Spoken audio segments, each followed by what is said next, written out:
अद्वैत है, अभेद है। गोपियां यही जानती थी कि उसमें और हमारे में कहां भेद है। और जो लोग भेद को देखते हैं वो कभी परमात्मा को नहीं देख सकेंगे। भेद तो संसार को दिखाता है और अभेद अपने अंतरात्मा को दिखाता है। तो परिस्थिति ऐसे होने पर प्रश्न ये हुआ कि भगवान तो अंतर्हित हुए। फिर राजा परीक्षित ने फिर प्रश्न किया। जब उनको रास क्रीड़ा करनी थी, गोपियों को उन्होंने बुलाया, फिर क्यों छुप गए? तो उसका उत्तर देते हैं। तासां ततसौ भगमदं वीक्षमानं च केशव प्रशमाय प्रसादाय तत्रैव अंतरधीयत। तासां ततसौ भगमदं वीक्षमानं च केशव। देखो बोले गोपियों का सौभाग्य, उनको अपने सौभाग्य के ऊपर गर्व हो गया, अहंकार हो गया कि कृष्ण हमारे शब्द के ऊपर चलता है, हम जैसी कहती है वैसे करता है, हमारे बगैर नहीं रह सकता, हमें ही सदा सदा के लिए चाहता है।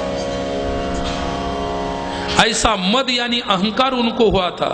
इसलिए कहा प्रशमाय, उनका अहंकार शमन करने के लिए, और प्रसादाय, उनके ऊपर अनुग्रह करने के लिए उसी समय भगवान वहां पर अंतर्हित हुए, अंतर्धान हुए।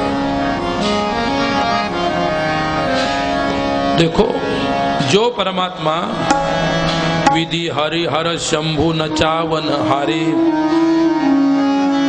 इतने ब्रह्मा विष्णु महेश वो भी जिनको पार न पावे, विधि ब्रह्मा शंभु नचावन हारे, उनको भी नहीं पार पाया गया, तो गोपियों ने कहा था हम तो क्या है। अंतर्हिते भगवती सहसैव ब्रजांगना अतप्यस्तम क्षमाना करिण्यः इव यूथपथ। गोपियां घबरा गई। अंतर्हिते भगवती सहसैव ब्रजांगना, ब्रज की अंगना सुंदर नारिया इतनी तप्त हो गई, इतनी परेशान हो गई कि आप कैसे होगा। भगवान ही गए, भगवान के लिए भगवान के तरफ गए तो भगवान चले गए, भगवान के तरफ जाने के लिए संसार छोड़ा गया तो संसार भी छूट गया। परिस्थिति ऐसी हो गई कि धोबी का कुत्ता ना घर का न घाट का, संसार के भी न रहे और परमेश्वर के भी न रहे, अब बीच में ही हो गया, त्रिशंकु स्थिति बन गई। गोपियां भगवान के अंतर्धान होने पर वहां के वृंदावन के वृक्ष को कहती है, वृक्ष को पूछती है, दृष्टो वह कश्चिद अश्वत्थः पक्षन क्रोध नो मनः। हे अश्वत्थ वृक्ष, तुमने हमारे श्री हरि को देखा है? हे पलाश के वृक्ष, तुमने कृष्ण को देखा है? हे नगरोध, हे वट वृक्ष, तुमने कभी हमारे परमेश्वर को देखा है? क्योंकि हमको पता है कि अश्वत्थ सर्व वृक्षानाम, अश्वत्थ वृक्ष तुम्हारे में परमात्मा छिप जाते रहते, इसलिए मैं तुम्हें पूछती हूं। गोपियां रोने लगी, विलाप करने लगी और कहती है, हा नाथ हे रमन प्रेष्ठ क्वासी क्वासी महाभुजः दास्यास्ते कृपनायामे सखे दर्शय सन्निधिम। हे सखे सन्निधिम दर्शय, तेरा सानिध्य मिल जाए आशा करती हूं। हे रमन पृष्ठ क्वासी क्वासी महाभुज, तू कहां पर छिप गया है, तू कहां पर छिप गया है। सीता जी का हरण हुआ तो राम जी वृक्ष को पूछते कि हमारी सीता तुमने देखी है, हमारी सीता तुमने देखी है। देखा जाए सर्वज्ञ और दृष्टा है, लेकिन सामान्य अज्ञानियों की तरह वृक्षों को पूछते कि हमारी सीता तुमने देखी है क्या। भगवान तो सब कुछ देखते हैं, लेकिन इस बात का महत्व लक्ष्मण को भी समझ में आ जाए, इसलिए उन्होंने थोड़े समय के लिए पागलपन स्वीकारा था। और देखो, बड़ा और चतुर सयाना नहीं कभी होने की कोशिश करना, जितना पागल बन जाओगे उतना आनंद है। पागल बनने से उपाधियां छूट जाती है। पागल है, हंस रहा है, सामने से कोई जा रहा है, बोले कैसा हंस रहा है, बोले जाने दो पागल है। और अच्छा व्यक्ति तुम्हें देख के हंसे तो झगड़ा हो जाएगा। पागल को तो जान दो, कोई बात नहीं, पागल है, छोड़ दो उसको। इसी समय सखे दर्शय सन्निधिम, गोपियों का मन हो गया था कृष्ण को देखने का, गोपियों का मन भगवान के साथ चेष्टा करने का था, गोपियों का मन परमात्मा को अपने आत्मा के रूप में जानने का था। गोपियों की वाणी इतनी पवित्र वाणी है, जमुना के तट पर गई और जमुना तट पर जाने पर सभी ने इस प्रकार से आवेश में आके सब रोने लगे। समवेता जगुः कृष्णम तदा आगमन आंशिता। अब परमात्मा तो नजदीक ही है और इनको भी दर्शन की आकांक्षा है। जिसको भी दर्शन की आकांक्षा होती है उसी को ही जिज्ञासु भक्त कहा जाता है। दर्शन की आकांक्षा, दर्शन की आकांक्षा है। 7-8 साल पहले हम कामाख्या गए थे, आसाम में 9 दिन का अनुष्ठान था वहां पर, हिमालय में नवरात्रि थी। एक भक्त वहां रहते थे, कंपनी में मैनेजर। हमने कहा कि कामाख्या को हमें इस प्रकार से अनुष्ठान करना है। अनुष्ठान के लिए कामाख्या गए। एक दिन कामाख्या पहुंचे ही थे, अनुष्ठान के लिए बैठे। हमारा मौन था, किसी से बातचीत नहीं करते, किसी से बोलते नहीं। फिर उसी समय उन्होंने कहा, उस भक्त ने, कि महाराज जी आप तो जंगल में बैठ गए, यहाँ तो कभी कभी बारिश होने लगती है, तो बारिश के समय आपको बहुत तकलीफ हो जाएगी। हमने कहा भैया हम तो बैठ गए, आप बैठ गए, बारिश हो जाए चाहे कुछ भी हो जाए, निष्ठा होता है, निष्ठा होती है, प्रेम होता है, विश्वास होता है भगवान के प्रति। और सही मायने में देखा जाए तो बारिश भी हो रही थी और बारिश में इस प्रकार से बैठे, ऊपर से बारिश हो रही, नीचे से पाठ हो रहे। वो बेचारा भगत भी नाराज हो गया कि महाराज जी को तकलीफ हो जाएगी। हमने सोचा अभी तो शुरुआत कर दिया, अभी तो कुछ नहीं कर सकते भैया, नियम को तो हम नहीं तोड़ सकते। साधु तो उसी को कहा जाता है जो अपने नियम से मजबूत हो, पक्का हो। नियम ही सब कुछ है।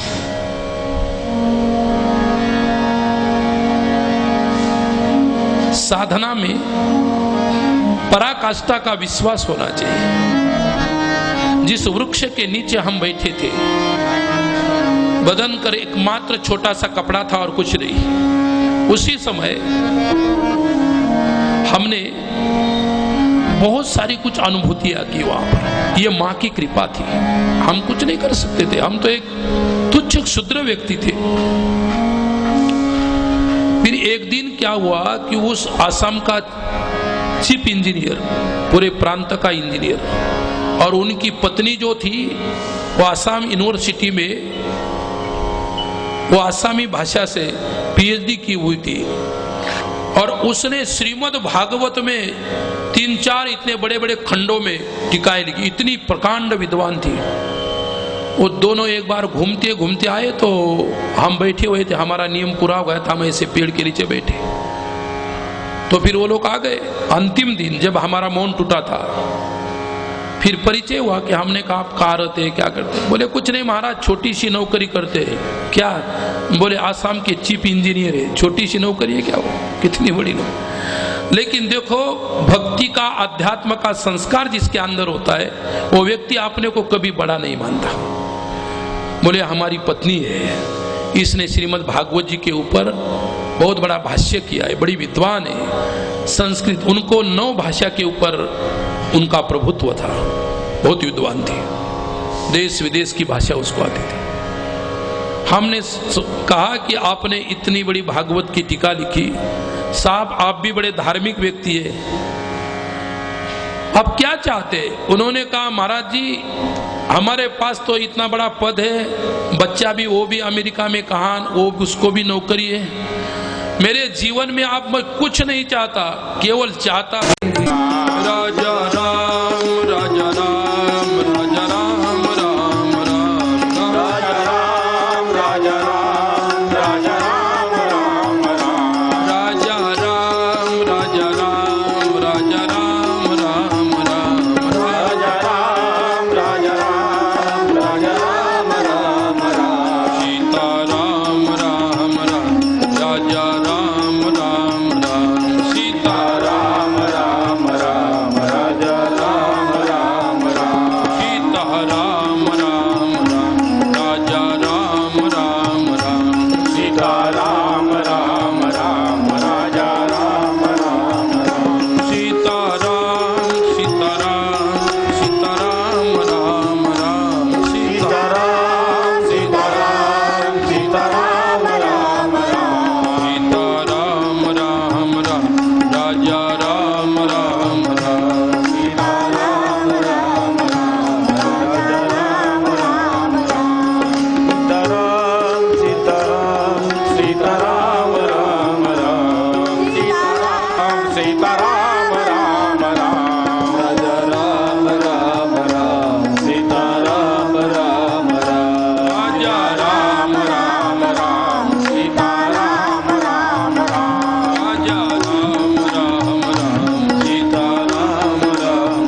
राजा राम राम राम सीताराम राम राम राजा राम राम राम सीताराम राम राम राजा राम राजा राम राजा राम राम राम सीताराम सीताराम सीताराम राम राम सीताराम सीताराम सीताराम राम राम राजा राम राम राम सीताराम राम राम राजा राम राम राम सीताराम राम राम राजा राम राम राम सीताराम राम राम राजा राम राम राम सीताराम राम राम कृष्ण भगवान की जय।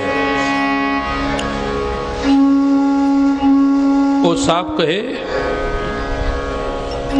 हमने पूछा कि आप साधना भक्ति करते हो तो क्या चाहते हो? कि महाराज जी आपने जीवन में एक ही बात शेष रही, एक बार श्री कृष्ण की झलक मिल जाए, दर्शन हो जाए, बस हम बाकी कुछ नहीं चाहते।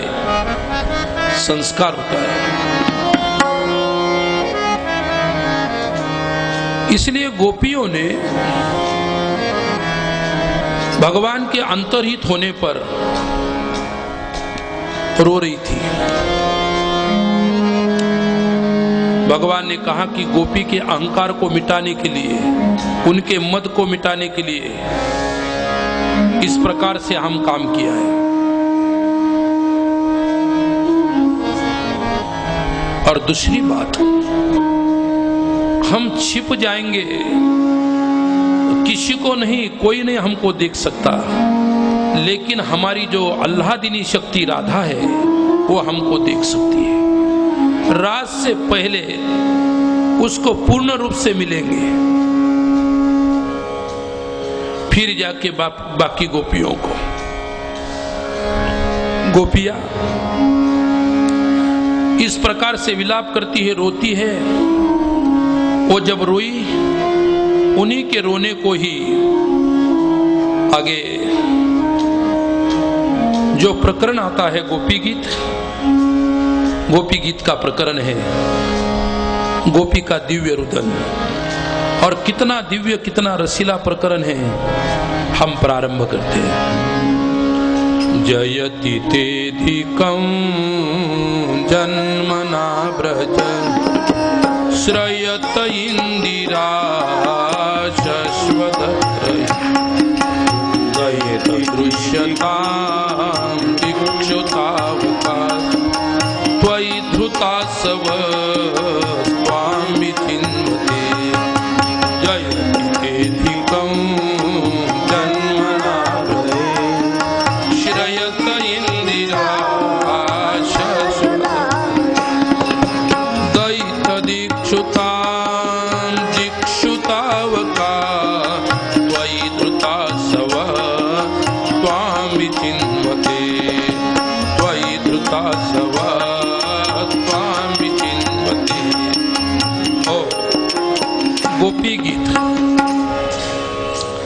गोपी गीत एक रसपूर्ण प्रेम पूर्ण गीत है। अलोड्य सर्वशास्त्राणि विचार्य च पुनः पुनः इदम एकम सुनिष्पन्नम ध्येयो नारायणो हरि। गीत का ध्येय परमात्मा है, नारायण है। गोपी गीत भावपूर्ण गीत है। गोपी गीत का अर्थ है कृष्ण ही समझ सकते हैं। टीकाकारों ने लिखा है कि हम गोपी गीत का अर्थ क्या समझ पाएंगे, भगवान ही समझ पाएंगे। कृष्ण एक गम्यो वागार्थः। चैतन्य महाप्रभु के शिष्य सनातन गोविंद गोस्वामी जी ने लिखा है कि कृष्ण एक गम्य वागार्थ, गोपी गीत का अर्थ केवल भगवान ही जान सकते हैं। देखो, भगवान ही जान सकते। पीत श्री गोपिका गीत सुधा सार महात्मा नाम श्रीधर स्वामी नाम किंचित उचिष्टम इष्टम उपचीयते। श्रीधर स्वामी श्रीमद् भागवत के सबसे बड़े टीकाकार वे कहते हैं कि महात्मा एवं महापुरुष श्रीधर स्वामी ने गोपी गीत का सुधा सार का पान किया था। उनके उच्चिष्ट हम संचयन करते हैं। बाकी टीकाकारों ने कहा कि उन्होंने जो अर्थ किया उन्हीं अर्थों का संचयन हम करते, हमें भी पता नहीं क्या अर्थ है। स्वयं श्रीधर स्वामी सनातन गोस्वामी भी कहते कि कृष्ण एक गम्यो वागार्थ। इसका अर्थ तो कृष्ण ही जाने भैया, हम क्या जाने। तो भगवान श्री कृष्ण ने इस प्रकार से जब रास करना चाहा तो गोपी रो रही है, वो अंतर्हित हुए। कितनी सुंदर बात है, इतनी सुंदर बात। सब कर मत खगनायक एहा करिए राम पद पंकज रेहा। जह लगी साधन वेद बखानी सब कर फल हरि भगति सयानी। जिमिथल बिनु जल रहन सकाई कोटि भांति कोई करे उपाय। तथा मोक्ष सुख सुनर गुरा आजी रही न सकई हरि भगति आई। रामा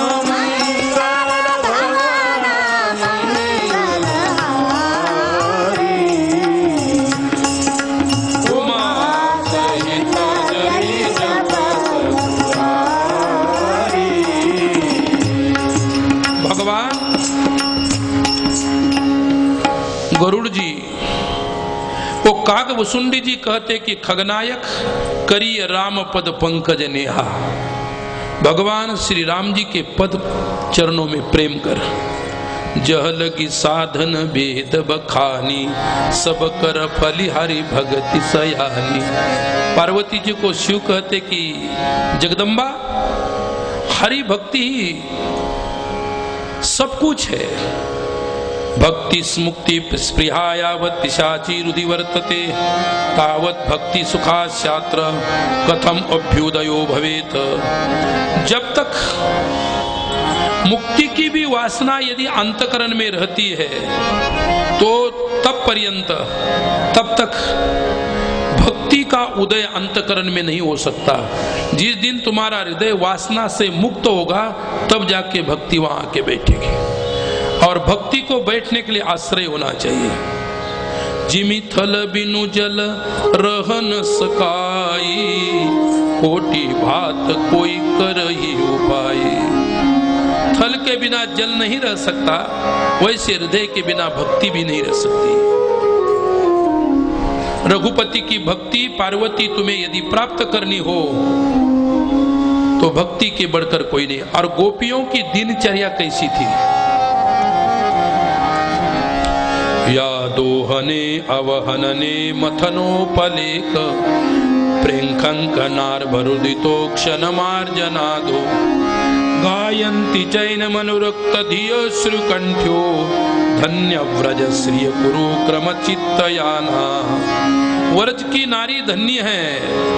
या दोहने अवहनने मथनोपलेप, गौ का दोहन करते समय, दधि का मंथन करते समय, घर का जो भी काम है सब कुछ करते समय, प्रेंखं कन्नार भरुदितो क्षण मार्जनाद, उखली में धान कुटते समय, गायन्ति चैन रक्त मनुरुक्त धिय श्रीकण्ठ्यो, अपने कंठ से सदा यही गाती थी। जिह्वे सदैव भज सुंदरानि नामानि कृष्णस्य मनोहराणि, समस्त भक्तार्ति विनाशनानि गोविंद दामोदर माधवेति। हर काम करते समय अपने परमात्मा का ही गीत गाती रहती है। मराठी में एक अभंग में कहा है, कृष्ण वेळो वेळा आम्ही गावो गोविये, आ कृष्ण वेळो वेळा आम्ही गावो गोविये, ओ राम वेळो वेळा आम्ही गावो गोविये, ओ राम वेळो वेळा आम्ही गावो गोविये, दळी कांडिता जीविता गे बाईये, दळी कांडिता जीविता गे बाईये, दळीता कांडिता जीविता गे बाईये, दळीता कांडिता जीविता गे बाईये, आ कृष्ण वेळो वेळा आम्ही गावो गोविये, आ कृष्ण वेळो वेळा आम्ही गावो गोविये, ओ कृष्ण वेळो वेळा आम्ही गावो गोविये, जयति तेधिकं जन्मना ब्रेज, श्रयत इंदिरा शश्वदत्त, दयित दीक्षुता दृष्टि तावका। कितना सुंदर गीत, ये गोपियों का रोना है, उनका रोना ही इतना मधुर है, तो उनका गाना कितना मधुर होगा। वो जब रोती है तो रोना ही इतना मधुर है। क्या तुम कोई भी स्पीकर के आप रो के दिखाओ, गोपी के जैसे रोती है क्या। गोपी नक शिखांत मधुर थी, नक शिखांत माधुरी। गोपियों का माधुर्य अलौकिक माधुर्य है, ऐसा माधुर्य गोपी के जीवन में। देखिए, किसी संत ने कहा प्रेम के लिए त्याग होना है, और जिसके जीवन में त्याग नहीं, उसके अंतकरण से प्रेम कभी नहीं बाहर निकल सकता है। वो तो राग द्वेषादि विकार निकल सकते, वो बात अलग। तो त्याग कैसा होना चाहिए उसके बारे में एक संत महात्मा बोलते हैं, जो शीस तली पर रख न सके वह प्रेम गली में आए ही क्यों। तली पर रख न सके वो प्रेम गली में आए क्यों। जो शीस तली पर रख न सके वो प्रेम गली में आए ही क्यों। शीस तली पर रख न सके वो प्रेम गली में आए क्यों। शीस उतारो भूई धरो ताते रखो पार। शीस उतारो भूई धरो ताते रखो पार। जो प्रेम जो शीस गली पर रख न सके वह प्रेम गली आए ही क्यों। तले पर रख न सके वो प्रेम गली में आए क्यों। कितना सुंदर कहा है, जो शीस तली पर रख न सके वो प्रेम गली में आए ही क्यों। प्रेम को इतना त्याग प्रेम चाहता है कि अपना शीस भी उतार के धर दिया भगवान के चरणों पे, तब भी कुछ नहीं। आज गोपिका तो इतनी प्रेम विह्वल हो गई विरह से, चाहती है कि ये अपना प्राण भी उनके लिए नौछावर कर दिया जाए, लेकिन जब दिखाई दे तब तो नौछावर करेंगे ना। आप दिखाई नहीं देते कहां पर है करके। जब प्रेम होता है तो स्वयं को सुख होता है, प्रेम होता है तो आपने जो प्रियतम होता है उसको भी सुख होता है। देखिए गोपियों ने कहा, हे भगवान, मैवं विभोहति भवान गदितुम संशः। आप जो छिपे हुए हैं ना, कोई बात नहीं, भगवान तुमसे भी खिलवाड़ करते छिपते क्यों? विरह बढ़ाने के लिए। और हम नाराज हो जाते, भैया हम इतने दिन से भक्ति करते तो कोई भगवान दिखाई नहीं दे रहे, न जाने कब भगवान हो, तो भगवान की मर्जी हो। किसी संत ने एक बात कही थी, एक पेड़ के नीचे एक भगत जी बैठा था, जाप कर रहा था, श्री राम जय जय। वहां से नारद जी गुजर रहे थे। नारद जी ने सोचा कि भैया नाम चिंतन कर रहा है, चलो मिल के जाते हैं। और उसके पास गए, उसको पूछा, भैया कब से बैठे हो, कब से गा रहे भगवान को? 12 साल हो गए बोले। नारद जी ने कहा, कितने बार भगवान मिले? बोले भगवान एक ही बार नहीं मिले अभी तक, सपने में भी नहीं आए। क्या इतने दिनों के उपरांत भी भगवान सपने में भी नहीं आते, इतनी भक्ति करने पर? नारद जी ने कहा, कितना कठोर है परमात्मा। थोड़े से जा ही रहे थे तो उसने पूछा कि नारद जी आप तो बड़े भगवान के भक्त हैं, 12 साल हो गए, आपने को कितने साल में दर्शन होगा? नारद जी ने कहा, ज्यादा नहीं, और 100 साल लगेंगे। अरे बाप रे, बोले 100 साल, इतना धोखेबाज भगवान। बोले नारद जी थोड़ी देर तक रुकिए, गले की माला, हाथ की माला नहीं, बोले माला ले जाओ, अब हो गया अपना, हम नहीं कर सकते। 12 साल तक नहीं दर्शन दिया तो आगे क्या पता है 100 साल देगा नहीं देगा।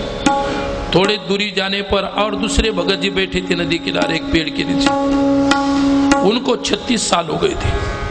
नारद जी ने कहा, कितने साल हो गए? बोले 36। कितने बार मिले भगवान? बोले मिले, ये बात ही मत करो, 36 साल में ये कई बार नहीं। फिर उसने भी प्रश्न किया, कब मिलेंगे? बोले तुमको 1000 साल के बाद मिलेंगे। उसने तो माला ऐसी प्रेम से नहीं दिया, ऐसी फेंक दिया, ले जाओ। बोले अब नहीं भक्ति होगी हमसे। आगे जाने पर और एक भगत जी बैठे थे, उनको बैठे थे इमली के पेड़ के नीचे, राम राम राम। बोले कितने साल हो गए? बोले उम्र के 6 साल से कर रहा हूं, अब मेरी उम्र 70 साल की हो गई, तब से कर रहा हूं। 60 साल से भी उसने ज्यादा किया था। उसने भी पूछा कि कब मिलेंगे परमेश्वर? नारद जी ने कहा, इतना बड़ा इमली का पेड़ था, बोले इमली को जितने पत्ते हैं ना, इतने सालों के उपरांत तुम्हें भगवान मिलेंगे। उसने माला तो नहीं फेंकी, उठ के नाचने लगा, इतना प्रेम विभोर हो गया, मिलेंगे ना, बस कितने साल के बाद मिलेंगे वो बात नहीं, मिलेंगे। जितनी आतुरता बढ़ेगी, जितनी लगन बढ़ेगी, उतने परमात्मा शीघ्र मिलते हैं। नारद जी ने कहा कि दो व्यक्ति को दो तो धोखा खाए, इसको धोखा न हो जाए, लेकिन वो पक्का मजबूत भक्त था, मिलेंगे ना परमेश्वर। नाचने नाचते नाचते इतना भाव विभोर हो गया, उसी समय परमात्मा प्रकट होकर उसके गले में गिर गए। ये श्रद्धा प्रेम का विषय है। गोपियों में उतनी ही श्रद्धा है, थोड़ा सा अहंकार चिपक गया था, उतने में थोड़ी सी गलती हो गई। भगवान अहंकार की गलती क्षमा नहीं करते, भगवान को अहंकार नहीं अच्छा लगता। बाकी तुम्हारी कितनी भी गलतियां हो जाए भगवान सह लेते हैं, लेकिन भगवान को अहंकार नहीं अच्छा लगता। तो गोपियों ने कहा ठीक है। श्रीमद् भागवत का यह प्रेम गीत गोपी हृदय के प्रेम द्वार है। हृदय के प्रेम द्वार है गोपी, और गोपी गीत एक दिव्य प्रेम की चर्चा है। पहले श्लोक में जब वो ढूंढने लगी तो परमात्मा मिलते ही नहीं, ढूंढने लगी तो परमात्मा मिलते नहीं, परमात्मा मिलते नहीं तो कहां मिलेंगे परमेश्वर। राधा रानी ने कहा कि ऐसा मत करो, अब और गहराई में चले जाओ तब मिल सकते हैं। मैं बौरी ढूंढन चली रही किनारे बैठ, मैं बौरन ढूंढन चली रही किनारे बैठ, रही किनारे बैठ, मैं बौरन ढूंढन चली रही किनारे बैठ, रही किनारे बैठ। मैं पगली उस परमात्मा को ढूंढने के लिए निकल पड़ी, उस रस सागर के किनारे जाके बैठी और हाथ जोड़ के प्रार्थना कर रही हूं, तुम्हें बहुत भूख लगी है और मिष्टान्न का वहां भंडार भरा हुआ है, और वहां गए जिलेबी के लड्डू के सामने बैठे, लड्डू महाराज भूख लगी है पेट भर जाए, जिलेबी भूख लगी है पेट भर जाए, तो पेट भरेगा क्या? रस में डूबना पड़ेगा, उसको सेवन करना पड़ेगा। मैं बौरन ढूंढन चली रही किनारे बैठ, मैं तो किनारे पर बैठी रही रस सागर के, जब तक मैं रस सागर में प्रवेश न करूंगी और उसका था नहीं लूंगी तब तक मुझे कुछ नहीं मिलने वाला। गोपी तो चाहती है कि रस के सागर में परिपूर्ण रूप से डूब जाए, उनको न मोक्ष की प्यास है, उनको न किसी प्रकार के कोई सुख की प्यास है, वो तो इसलिए पागल बनी है कि किसी न किसी समय परमात्मा हमें सहजता से मिले। आनंद की प्राप्ति होने में ही जीवन में तृप्ति होती है, और जिन्होंने जाना है, उपनिषदों ने कहा आनंदात् वै खलु इमानि भूतानि जायन्ते येन जातानि जीवन्ति। परमात्मा आनंद स्वरूप है और हम भी तो आनंद स्वरूप है। ब्रह्म का स्वरूप आनंद है और जीव का भी स्वरूप आनंद है, दोनों का ही स्वरूप आनंद है। इसलिए तुम यदि आनंद को चाहते हो तो आनंद की अनुभूति करना चाहते हो तो डूब जाओ। देखो, युगायितम निमिक्षेन चक्षुषा प्रावृषायितम शून्यायैव जगत सर्वं गोविंद विरहेन में। जब भगवान का विरह अंतकरण में उठता है तो उसके हृदय में जगत शून्य हो जाता है, केवल प्रेम। जिस हृदय में केवल प्रेम का वास हो उस हृदय में संसार का वास नहीं रहेगा। तुमने तो उससे पहले ही भर रखा है सब कुछ, अब परमात्मा को रखने के लिए जगह ही नहीं। क्या बहुत बड़ा बंगला बांध दिया, बहुत बड़ा बंगला बांध देते, और ये बेडरूम हो गया, ये किचन रूम हो गया, ये बैठक हो गई। हमने कहा भगवान, बोले जीने के नीचे मंदिर है उनका। क्या अरे मूर्ख, अपने लिए इतना बंगला बनवाया जिसने तुम्हें धन दौलत सब कुछ दिया, शरीर भी दिया, रहने का चांस भी दिया है, और उसका मंदिर जीने के नीचे। महाराज जी क्या करते, जगह ही नहीं मिल रही थी भगवान को रखने के लिए। फिर जीने के नीचे रखने के बजाय बाहर आंगन में रख दे। भगवान कहाँ नाराज है, जहां भी रखो खुश है। अपने लिए जितना करते हो उससे ही ज्यादा भक्ति भाव से भगवान को करना चाहिए, तो अब तुम्हारे घर में हमेशा भगवान विराजते रहेंगे, तुम्हारा घर छोड़ेंगे नहीं हो। और जीने के नीचे रखो और उनके मस्तक पर पांव दे के ऊपरी मजले में चले जाओ। कितने लोग हमने देखे, एक बार हमको एक आदमी ले गया, बोले हमारा घर देखो, दिखाओ भाई, कोई बात नहीं, ठीक है। इसमें ले गया, उस कमरे में। हमने भगवान कहाँ रखे? महाराज जी जीने के नीचे रखे। जीने के नीचे? अरे भैया, भगवान को हमने वो मंदिर उठाया, फिर उसके एक दूसरे रूम में ये कर दिया, और फिर 6 महीने में जाने के योग आया तो फिर जीने के नीचे चले गए। अरे हमने कहा उस कमरे में रखा था जहाँ ठीक दिशा थी, सब कुछ था। बोले महाराज जी बच्चे नाराज हो रहे थे, बीबी नाराज हो रही थी कि वहाँ भगवान को मत रखो, वहाँ हमको रहना है। यदि भगवान को तुम्हारे घर में जगह नहीं तो तुम्हारे घर में उनको जगह नहीं है, वो कभी तुम्हारे घर में नहीं रह सकते, उनके पास भी तुम्हारे लिए कोई जगह नहीं रहेगी। भी आप तो बहुत सारा ये बात हुई।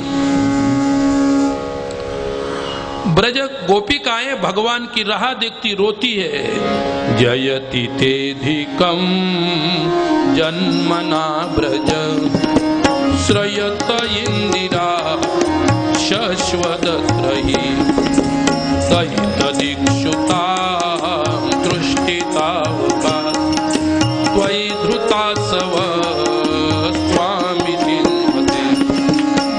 गोपियां कहती है कि नाथ बड़ी देर भई नंद लाला तेरी राह सके ब्रिजबाल। बड़ी देर भई नंद लाला तेरी राह सके ब्रिजबाल। बाल बाल एक एक से पूछे कहा है मुरली वाला।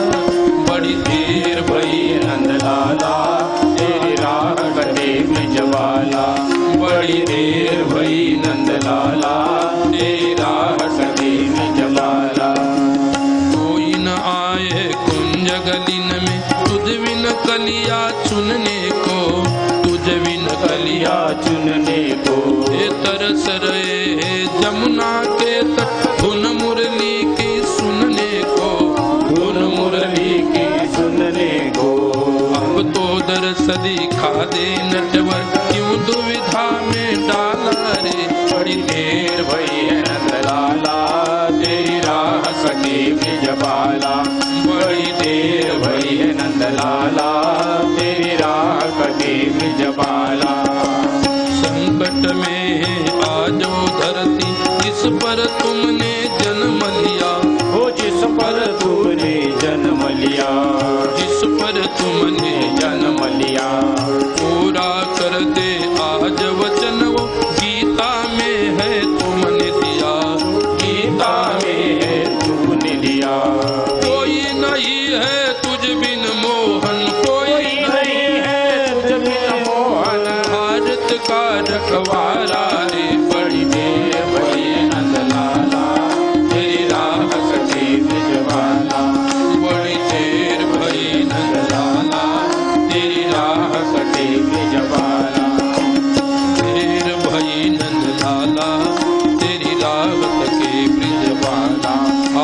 ग्वाल बाल एक एक से पूछे कहा है मुरली वाला। बड़ी देर भई है नंद लाला तेरी राह सके ब्रिजबाला। बड़ी देर भई है नंद लाला तेरी राह सके ब्रिजबाला। गोपिया कहती कि बड़ी देर भई नंद लाला तेरे राह सके ब्रिजबाला। ब्रिजबाला तेरी राह देख रही है, आओ जल्दी। लेकिन परमात्मा आने के लिए तैयार ही नहीं होते। उनको पता नहीं क्यों इतना गुस्सा आ गया। तो गोपी गीत जो है, गोपियों ने कहा ऐसा गीत गाएंगे एक तो बेशुद्ध होके गिर जाएंगे, नहीं तो मर जाएंगे। इसलिए गोपी गीत का मंजरी छंद है, या कनक मंजरी छंद बोलते उसको। कनक का अर्थ होता है धतूरा। धतूरे का जो बीज होता है उसको कहते कनक मंजरी। वो धतूरे के बीज को खाओ, ज्यादा हो जाए तो मर जाता है, नहीं तो पागल हो जाता है। और तुमको अनुभव करना है तो खा के देखो, नहीं तुम बोलेंगे भाई ऐसे बेकार बताया क्या। खा के देखो तो पता चलेगा क्या होता है। तो देखो कितना सुंदर गीत है, कनक मंजरी छंद में गाया गया। मंजरी खाने से आदमी मर जाता है, या उसको नशा आ जाती है, या बेहोश हो जाता है। गोपी ने यही कनक मंजरी में गीत गाया। गोपी गीत एक दिव्य कविता है। वो कविता भावमयी, रसमयी, अलंकार से परिपूर्ण, इन तीन चीजों से युक्त है। अब देखिए गोपियों को कहाँ समय मिला वो छंद ढूंढने का। अब भगवान तो अंतर्धान हो, बोले रोना हो तो बोले ऐसी नहीं रोएंगी। गोपी तो प्रेम की दीप शिखा है, वो तो प्रेम की लौ है। प्रेम बहुत कोमल होता है, वैसे गोपियों का जीवन भी उतना ही कोमल है। गुलाब की जो पंखुड़ियां होती है वो कितनी सुकोमल होती है, वो कांटे का नोक भी नहीं सह सकती, इतनी सुकोमल। उतना ही प्रेम सुकोमल होता है, और जिस प्रेम को जिस हृदय ने धारण किया वो गोपी हृदय भी उतना ही सुकोमल है क्या। और हमारा अंतकरण तो कठोर होता है। तो गोपी है इस प्रकार से ये कर रही, तो भगवान ने विचार किया कि देखो आप तो ज्यादा इनको रुलाना अच्छा नहीं है। भगवान अपिता रात्रि ही शरदोत्फुल्लमकलिका विक्षरन्तु मन चक्रे। अब भगवान की भी इच्छा हो गई रमन करने की। पहला तो विरह बढ़ाया, विरह बढ़ने से प्रेम बढ़ जाता है। ज्ञानी भक्त हो उसका विरह बढ़ने से प्रेम बढ़ जाता है, अज्ञानी भक्त हो तो विरह से प्रेम नहीं बढ़ता, विरह से विपरीत भावना हो जाती है कभी कभी। तो इसलिए गोपी अज्ञानी थी। और फिर गाने लगी, चांदनी रात्र है, शरद की ऋतु है, शीतल मंद सुगंध पवन बह रही है, जमुना जी की मंद मंथर गति से जमुना जी बह रही है, और जमुना जी का जो बहना एक प्रकार का गीत संगीत तैयार हो रहा है, और उस जमुना जी के संगीत का स्वर लेके गोपियां गाती है क्या, जयति तेधिकम जन्मना श्रयत इंदिरा शश्वत दयित दुष्यतां दृष्टितावका त्वया धृता स्रवा त्वां विचिन्वते।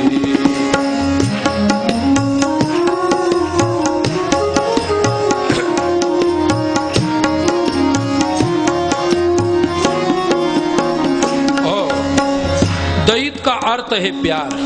हे प्यारे प्रियतम परमेश्वर, हे दयित, हे प्रियतम, तव जन्मना ब्रजः अधिकम जयति। इस ब्रज भूमि में तुम्हारा जन्म हुआ इसलिए ब्रज भूमि की शोभा बढ़ गई। बगीचा में वृक्ष लगाए, फूले ही नहीं, इस प्रकार से वृक्ष को आए तो वृक्ष की कोई शोभा नहीं, बगीचा की शोभा नहीं। वैसे प्रेम से है गोपी जीवन की शोभा है। तुम्हारा ब्रज तुम्हारे जन्म से उत्कर्ष को ही प्राप्त हुआ और शोभा भी दे रहा है। तव जन्मना अधिकम ब्रजः जयति। सबसे बड़ी चीज वैष्णव वैकुंठ को मानता है। वैष्णव मानता है कि हमारा वैकुंठ सबसे बड़ा है। श्री कृष्ण का भक्त मानता है कि गोलोक बड़ा है, राम का भक्त मानता है साकेत बड़ा है, शिव का भक्त मानता है कैलाश बड़ा है, ब्रह्मा जी के भक्त मानते ब्रह्मलोक बड़ा है। क्या गोपियां मानती है कुछ बड़े नहीं है, सब बेकार है।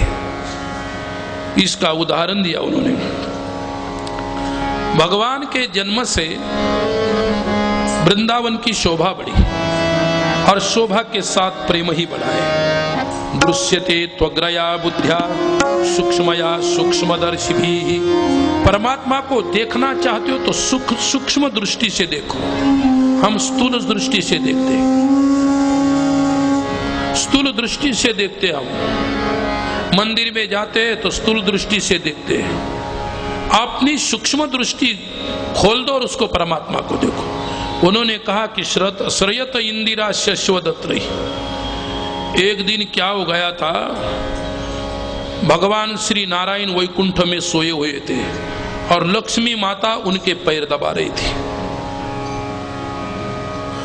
और भगवान को नींद आई तब भी ये पैर दबाने लगी। तो जय विजय द्वारपाल सामने खड़े थे, उन्होंने कहा माता जी भगवान सो गए हैं, अभी पैर मत दबाओ, उनको प्रेम से शांति से सोने तो दो।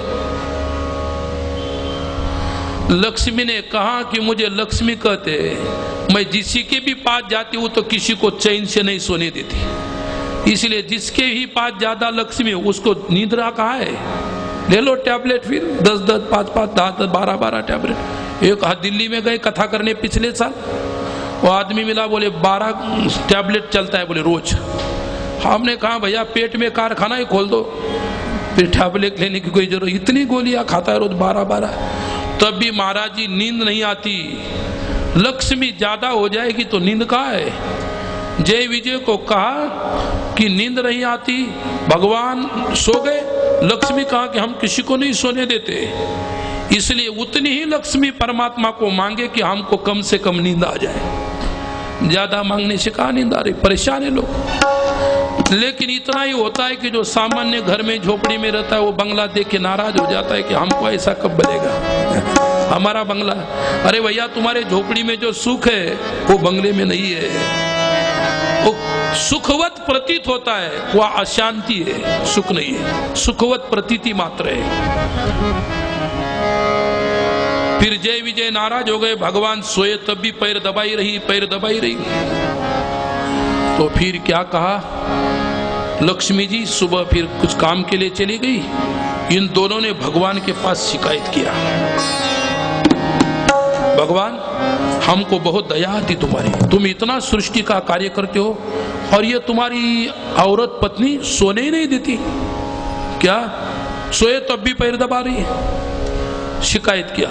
लक्ष्मी को पता चला, लक्ष्मी को जब पता चला तो लक्ष्मी ने कहा, बोलती ही नहीं, रूठ गई। भगवान ने कहा क्या बात, क्या हो गया? बोले 2 नौकर पहले निकाल दो घर से, ये मेरे विरोध में चलते, इन नौकरों को निकाल दो। भगवान ने कहा वो आजकल के नहीं है, वो बहुत जन्मों जन्मों से मेरे पार्षद है और मैं उनको कैसे निकालूं?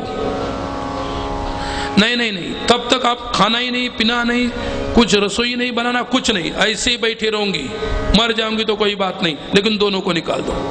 अरे उसको परेशानी हो रही है। भगवान ने उसको इसी प्रकार से एकांत में बिठाया और बताया, ऐसी बात नहीं है। बोले मैं तेरी ही बात मानता हूं, तू मेरी अर्धांगिनी पत्नी हो, लेकिन मैं पूरे संसार में प्रसिद्ध हूं भगवान है करके, और मैं दोनों को निकाल दूंगा तो लोग मेरी अपकीर्ति करेंगे, कहेंगे कि औरत को सुन के नौकरों को निकाल दिया। इतना देव कच्चे कान का है, इसलिए हम नहीं निकाल सकते अभी, अब सह लो कुछ दिन तक। फिर भगवान ने कहा तुम इसको उन दोनों को इस प्रकार से कह रही हो ना, तो मैं भी इस प्रकार से करता हूं। मुझे भी यहाँ रहने की इच्छा नहीं, मैं चला जाता हूँ ब्रजभूमि, ब्रज चला जाता हूँ। तुम रहो, तुम राज्य करो, उन दोनों को साथ ले जाता हूँ, फिर तुमको कोई अड़चन नहीं रहेगी। उसने कहा मेरी गलती हो गई, मैं आपसे ऐसी शिकायत नहीं करूंगी, लेकिन आप जहां भी जा रहे मुझे भी लेके चलो। तो भगवान ने कहा वैकुंठे तू शाश्वत आश्रय, वैकुंठ में तो तुम्हारा आश्रय सब लेते, क्योंकि तुम लक्ष्मी है, स्वामिनी है, मालकिन है। ब्रज में आना चाहोगी ना, अत्र तू शाश्वत श्रयते, वहां जब आएगी तो तुझे सेवा करना पड़ेगी, वहां तू नौकरानी बन जाएगी। यहाँ मालकिन बनी हुई है, वहां नौकरानी बन आएगी क्या? बोले कोई बात नहीं, मुझे केवल लेके चलो बस, मैं नौकरी करूंगी, नौकरानी के काम करूंगी, सब कुछ करूंगी। दृश्यताम दिक्षुहु, ब्रज पर एक बार दृष्टि डालो कि ब्रज कैसा है। लक्ष्मी जी श्रयत इंदिरा शश्वत, इंदिरा माने लक्ष्मी, श्रयत इंदिरा शश्वदात्रयी, यहाँ पर लक्ष्मी दासी बन गई, सेविका बन गई। भगवान को कहा क्या काम है? बोले सुबह उठने के बाद पहले झाड़ू लगाना पड़ेगा, रास्ते झाड़ना पड़ेंगे, लोगों के घर झाड़ना पड़ेंगे। बोले कोई बात नहीं। फिर किसी के वस्त्र धोना पड़ेंगे, बर्तन मानना पड़ेंगे, फिर भंडारों से उनके घर दार सभी जो कुछ है धन द्रव्य से सब कुछ भरना पड़ेगा। उनको चिंता ही नहीं रहे, वो केवल परमार्थ ही करती रहे। ऐसा करो। बोले तुम जैसा कहोगे वैसे करेंगे आप, और वो गोपियां भी जैसे कहेंगे वैसा करेंगे। तो भगवान लक्ष्मी जी आई तो उन्होंने कहा ठीक है कोई बात नहीं, सेवा करने के लिए। श्रयत इंदिरा शश्वदत्रयी तावकाहा त्वयि धृतास्वत्वा विचिन्वते, प्रेमी जो होता है संपूर्ण स्वरूप, भगवान ने प्रेमी को संपूर्ण स्वरूप दिखा देते। और गोकुल में जब आई है तब इतनी प्रसन्न है, इतनी प्रसन्न है, फिर सब सेवा करने के लिए तैयार है। भगवान को कहा कि हम सेवा करेगी। तो भगवान ने उनको सेवा का व्रत दिया और लक्ष्मी जी सेवा करने लगी। इसलिए कहा श्रयत इंदिरा शश्वदत्रयी दैत दीक्षुताम दृष्टितावका त्वयि धृता सव त्वामि चिन्वते। इसी प्रकार से ये गोपी गीत का पहला गीत है। और पहला गीत, एक गीत के बारे में मैंने तुमको कहा, सभी गीत के बारे में कहेंगे तो दूसरी बातें कहने में समय नहीं रहेगा। 19 गीत है, 19 श्लोक है, 19 सप्ताह लग सकते हैं। एक एक गीत एक एक सप्ताह में सुन सकते हैं, एक श्लोक का एक गीत। क्या तो एक एक गीत इतना उसमें अर्थ भरा हुआ है। और कठिन अर्थ बताऊंगे तो तुमको भी समझ में नहीं आएगा, लेकिन मुझे बताए बिना रहा भी नहीं जाता। इसलिए मैंने जितना वहां उसमें सार है संक्षिप्त के रूप में और तुम्हें समझ में आ जाए ऐसे बता दिया। आगे भी गोपियां इस प्रकार से गाएगी, उससे पहले हम थोड़ा सा संकीर्तन करते हैं। हमारो धन राधा राधा राधा श्री राधा, हमारो धन राधा राधा राधा श्री राधा, हमारो धन राधा राधा श्री राधा, हमारो धन राधा राधा राधा श्री राधा, हमारो धन राधा श्री राधा राधा राधा, हमारो धन राधा श्री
हमने स्पर्श कराया है आप लोगों को। इस रास क्रीड़ा में कहा है कि जिनके हृदय में प्रेम है उनके पांव अपने आप थिरकने लगते हैं, वाणी संगीतमय निकलती है। इसलिए कहा कि रुरुदु स्वरम राजन कृष्णा दर्शन लालसा, कृष्ण के दर्शन की लालसा उनके मन में है। रुरुदुहु सुस्वरम राजन, स्वर में रोती है। रुरुदुहु सुस्वरम, केवल स्वर में नहीं, सुस्वरम, अच्छे स्वर में रोती है। ताल में नाचती है, स्वर में रोती है।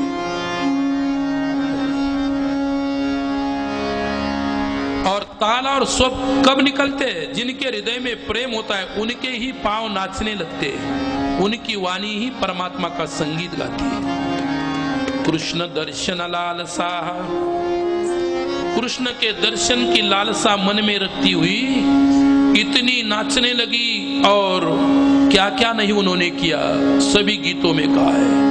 तव कथामृतम तप्त जीवनम कवि भीड़ितम कल्मषः श्रवण मंगलम श्रीमदाततम भुवि गृह्णन्ति ते पूरिता, भुवि गृह्णन्ति ते पूरिता। ओ तुम्हारे कथामृत के बिना, तुम्हारे दर्शन के बगैर नहीं जी सकती हम। अरे इतने कठोर हो गए हो, भगवान है क्या भूत है तुम? तो गाली दी गोपियों ने, रोती रोती है और गाली भी देती है बीच में, और गाली भी स्वर में देती है। देखो ऐसे नहीं कि उठपटांग तुम्हारे जैसे किधर से किधर भी गालियां दी। पहले संगीत सीखो तब गालियां देना सीखो, कैसी स्वर में गाली देनी हो। तुम्हारी गाली तो इतनी भद्दी होती है, इतनी बेढब होती है, वो सुनने लायक भी नहीं, झगड़ा हो जाता है। उनके गाली में परमात्मा प्रकट होने लगते हैं और तुम्हारे गाली में संसार, इतना अंतर। रुरुदुहु सुस्वरम राजन, गोकुल में बांसुरी के स्वर, और ये जब रो रही, लेकिन जैसे यहाँ पर हारमोनियम है तो हम उससे स्वर पकड़ लेते हैं। हमारे पास स्वर नहीं है, हमारे पास जो स्वर वो स्वयंभू स्वर है, और स्वयंभू स्वर हम उसको मिला देते हैं। इसलिए कहते कि हारमोनियम में कोई स्वर नहीं है। क्या गाड़ी में कोई चलने की शक्ति थोड़ी है?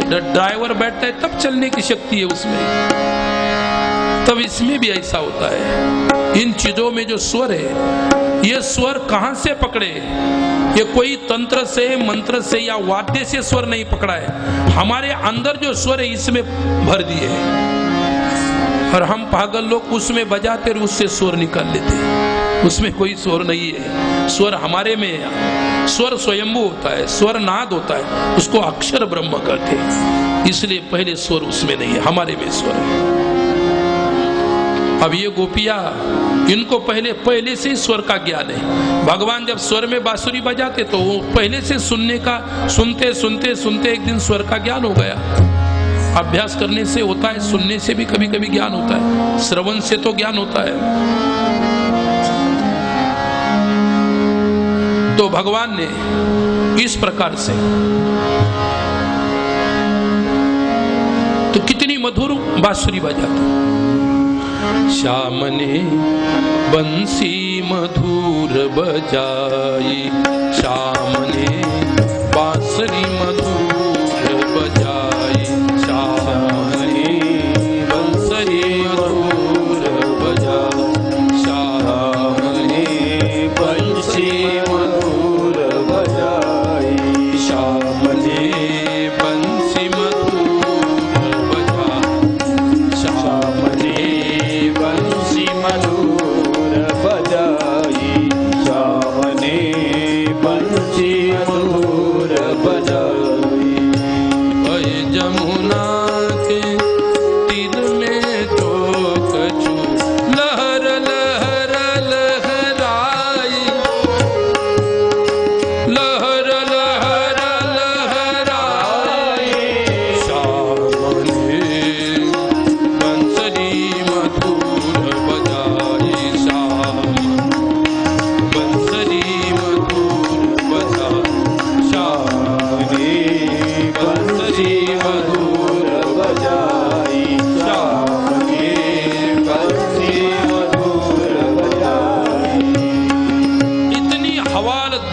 गई थी कि आप क्या करें, सूझता नहीं था कुछ, घबरा गई थी।